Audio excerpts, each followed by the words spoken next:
I apologize for butchering folks' names here. I'm doing the best I can. All right. Next up, before I go to the next list, I want to remind people that there is a book table with, I think, most of Julia's books over there for sale. So, and so, in the words of Julia, have you seen my new book? Yeah. Go look it up. Okay. You need a hand, Chris? Yeah. If I could have the mic down here. Sure. We'll bring it down there for you. So next up we have Chris Treon. Following Chris we have Toby Kaplan, and next up is Pasha. Hold on just a moment. No. You can't take it. It's difficult. Let me see if you move the whole thing. Maybe I can move. I can just hold it. It's okay. You want to hold it? Yeah. You gotta hold it like. Yeah. Wait. Stop. I got it. Slow. There you go. Sorry, guys. I've had health problems. I'm Chris Treon. I've been around for 55 years with Julia and years before that.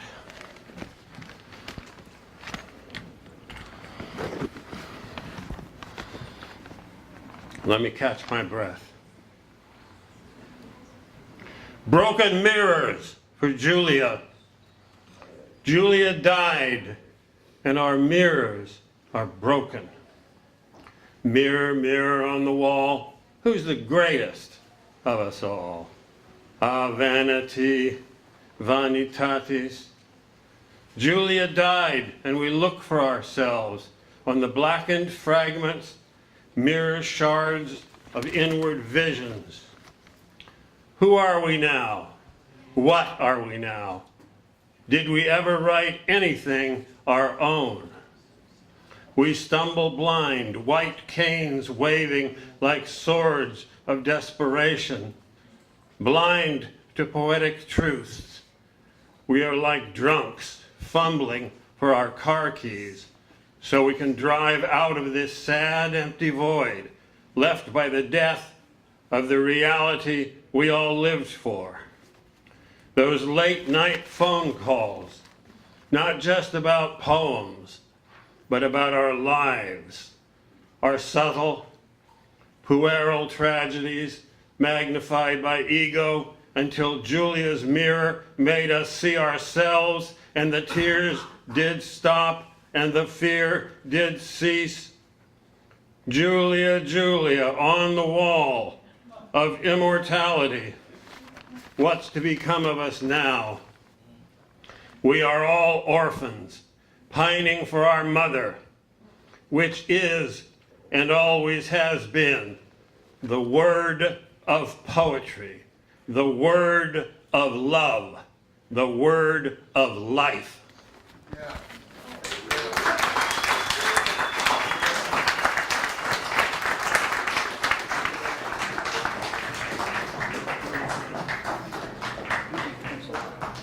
I can tell you're a pro.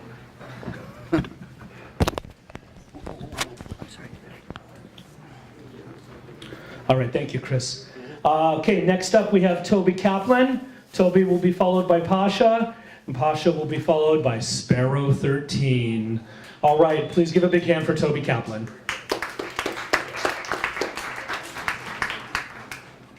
There's one of Julia's many volumes called Leftovers.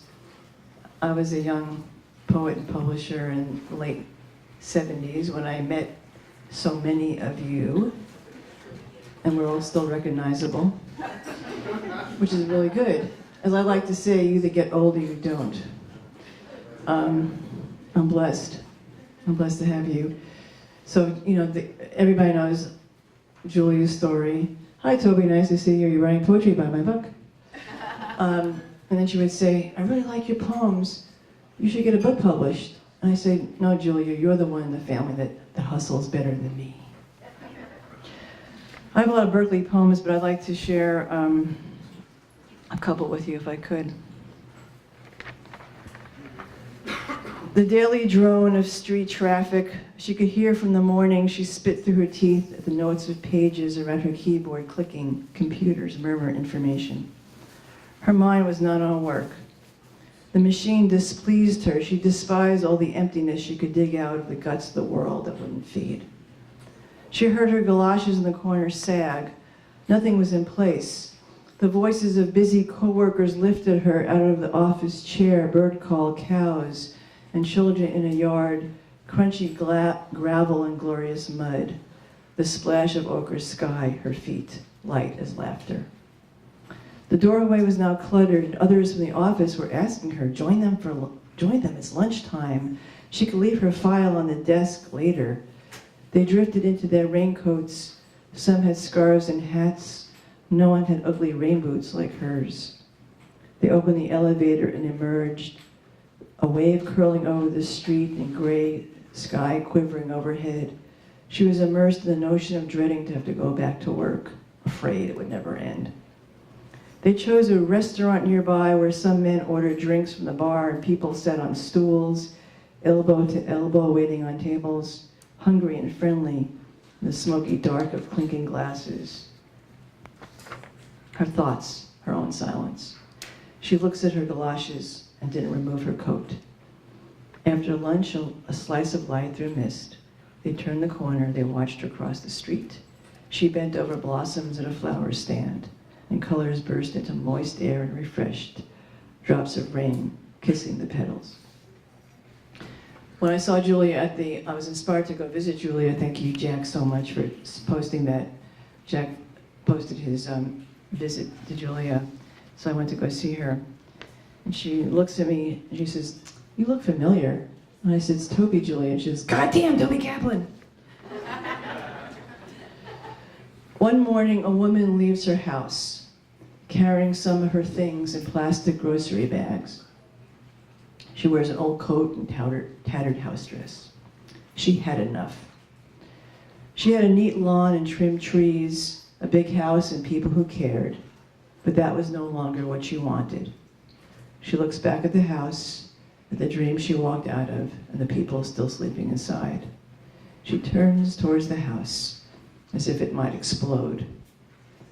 She has seen a small, red-faced, gray-haired woman downtown, on Telegraph, with her shopping cart and scraggly dogs, picking through garbage for leftovers in aluminum cans. She has seen all these people sleeping together, huddled in the park, feeding each other under the stars. They've asked her for change. They don't have houses to go home to. So now she plans herself to go somewhere she won't be recognized, and no one could guess the life she left. Thank you, Julia, for bringing us together.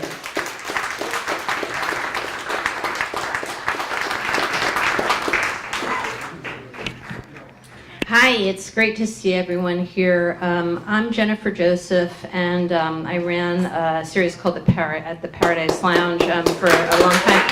And Julia was there every week, and I've known Richard since the early 1980s, so I'm pleased to be here, Richard. And anyhow, I'm going to ask everybody to stick to one poem, 3 minutes or less. Just remember that there's a lot of people who want to read, and so next up is Pasha. There she is, fabulous. And Sparrow 13 is on deck.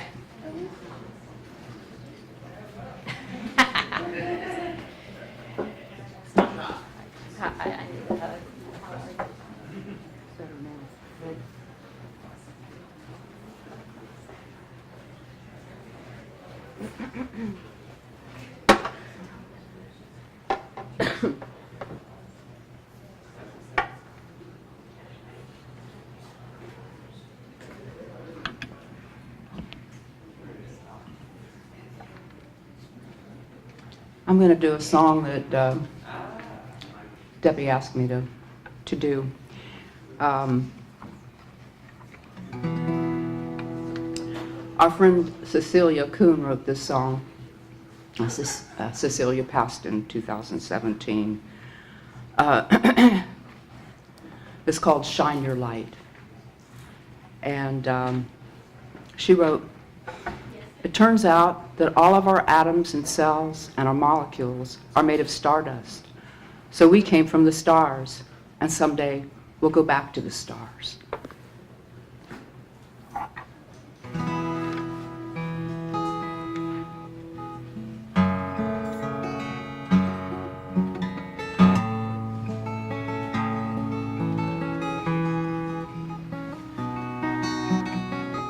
There's a lot been said about the living and the dead.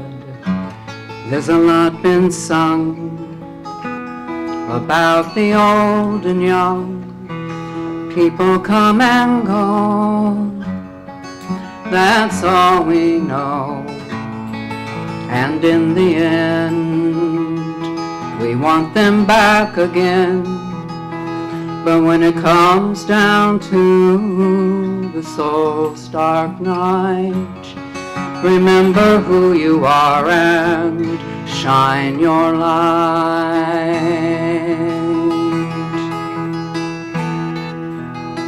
A million stars all around won't let you go down. They're telling you you're one of us too. When you look at them, no matter how dim, remember who you are. You came from a star. And when you're feeling all alone in the night, remember who you are and shine your light.